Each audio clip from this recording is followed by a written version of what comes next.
شب 11 به 12 می بر اثر بارانگری های شدید و آمدن سیل بیش از 1000 منزل استقامتی در جماعت دهات زینب آباد ناحیه رودکی آسیب دیده است. هنوز صبح نشده ساکنان از منزل های خود بیرون شده خود را به جاهای بیخوف رسانیدند. اما به دههای کنار راه ماشینگرد دوشنبه رودکی تنها بعد از ساعت 8 صبح سیل رسید و سیل زیاد باعث منع حرکت ماشین ها در این جاده گشت. خاک همین دههای حجون و همین طرف پول نگرد تبرو چی شد از با اون مردم سیل توکجون تاثیر سیل همین طرف کارخود پول زدگی همین گودکا میره ادری خونه میگیریم چقدر که همین ماشینا پیاده اومده ماشینا رو سوار کردن همون کرده نهایت گودکا مردینایی که عقل زنا گالچدگی همین ماشینا رو بار کردن همون کرده طرف روز اینا میاد نیم ساعت پیش درو اومدم خونه درون اومدم ای در محکم کردم مرا محکم کردم نه فروشگاه درو اومدم ای طرف در اومده است من فکر کردم که ای طرف در محکم کردم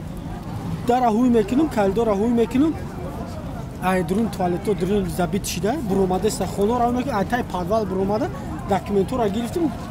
همه در تای او بود همه چی در تای او برو اومدم داکیومنت را گرفتم در تریزر پشنی برو اومدم خالدن نه وقت گروه نجات کمیته حالتهای فوق‌العاده همزمان سربازان قسم نظامی این کمیته در گرنیزان دوشنبه برای برطرف کردن عاقبت‌های آفت طبیعی به این محل سفربر شدند. همین شب ساعت 2 بنابراین ما خبر آمد که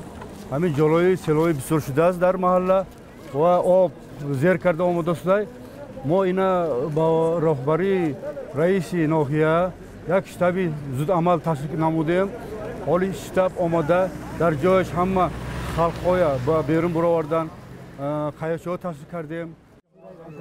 ساکنان دههای آسیب دیده میگویند توسط ماشین‌های بارکش کمر زنان و کودکان را بیرون آوردند. با وجود آنکه کارمندان نجات بخش کمیته حالتهای فوق‌العاده با کمک ساکنان به برطرف کردن آفت رسیده مشغول بودند، اما ساکنان از همه ساله تکرار شدن این حادثه از آبخیزی و سیلخیزی اظهار نگرانی میکنند.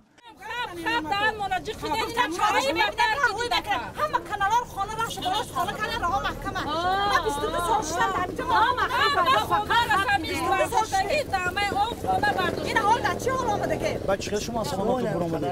حسین بر وقت شاید مدایان گیره زن زدن که خیز همه را بیدار کنه سیل اومده است و از کدیم همه برو اومدن میدون ای ساعت سه بخواد تویی دارد شما کنید جمعه یکم کسی نمیشه هم مرده زنده چیکار کرده است کسی که بیچاره هم ماشین داره و دست کار اومده است برو اومده یک سال 2014 محض در همین شب و روز همین محله از بارشات شدید زیر آبولای مانده بود. همین حالا ما در یکی از جاهای